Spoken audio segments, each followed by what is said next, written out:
Hi folks, and welcome to this edition of Accent. I'm Wayne Davis. Thanks for joining us. Let me introduce you to my very first guest on the Accent show tonight, someone who is totally different again, which is great.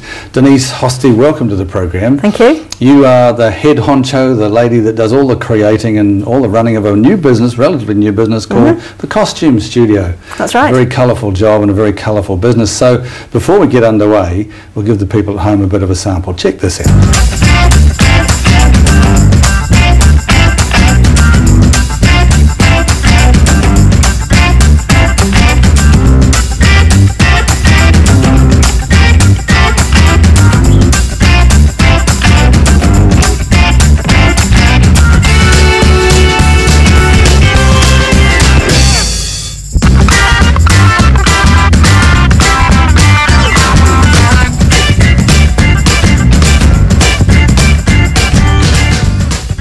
Well, what we've just seen is a classic example, a bit of a montage of the types of stuff, costumes and mascots that you do. What an interesting job you've got. It is. It's very interesting and very different. Yes, can I ask you, obviously we like to, on this particular show, we like to get back to the very beginning of how you got into setting up the Costume Studio. Well, years and years ago, when I was at school, loved sewing, just absolutely adored sewing, and left school on an apprenticeship in Manchester to work with theatre. So I made lots of theatre costumes.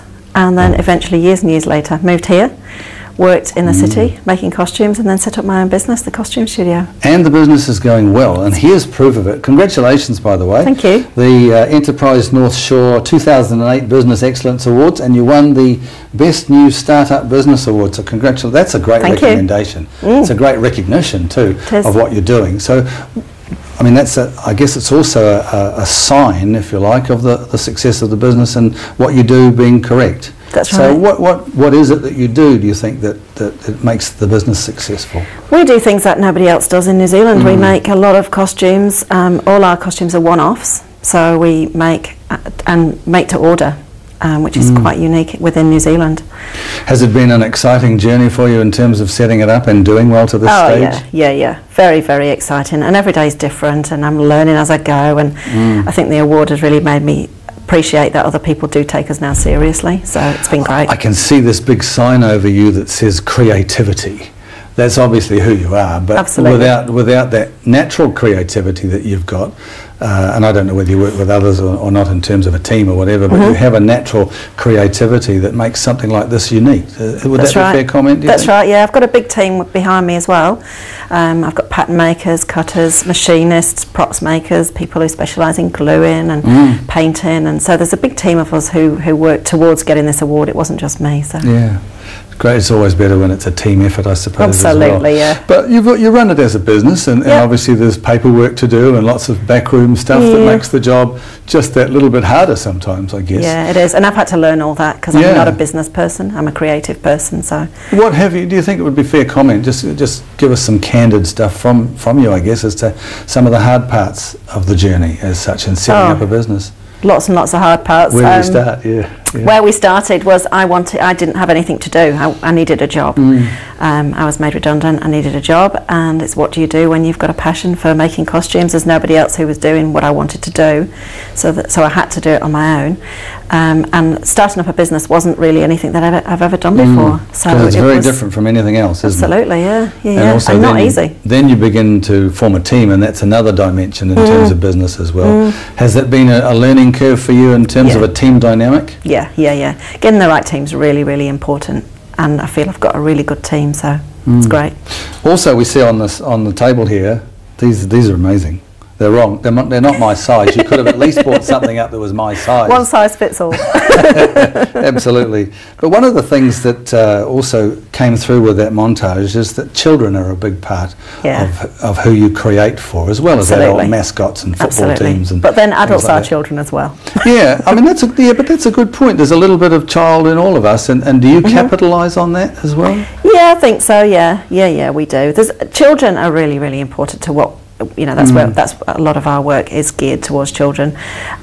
Sports mascots as well, that we do lots of those, also geared towards children. Lots of fan clubs for the mascots as well. People like Tip Top have got great websites. for children, which our mascots are linked to. So I suppose one of the big challenges for you in terms of the costume studio is to stay innovative and to stay creative and to stay on the cutting edge, if I can use that expression, of creativity. Is that the big challenge for you? Yeah, it is. It is. I'm always looking to develop new skills, new ways of doing things, new technology. And I work together with a company back in the UK where I first started a long time ago.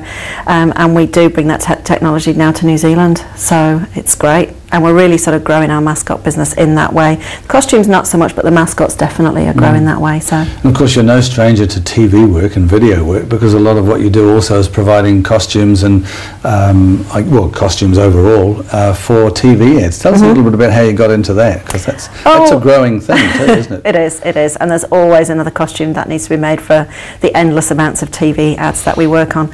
We work on a lot of TV ads here, but we also do quite a few for Australian companies as well. So a lot of our TV ads are seen in Australia.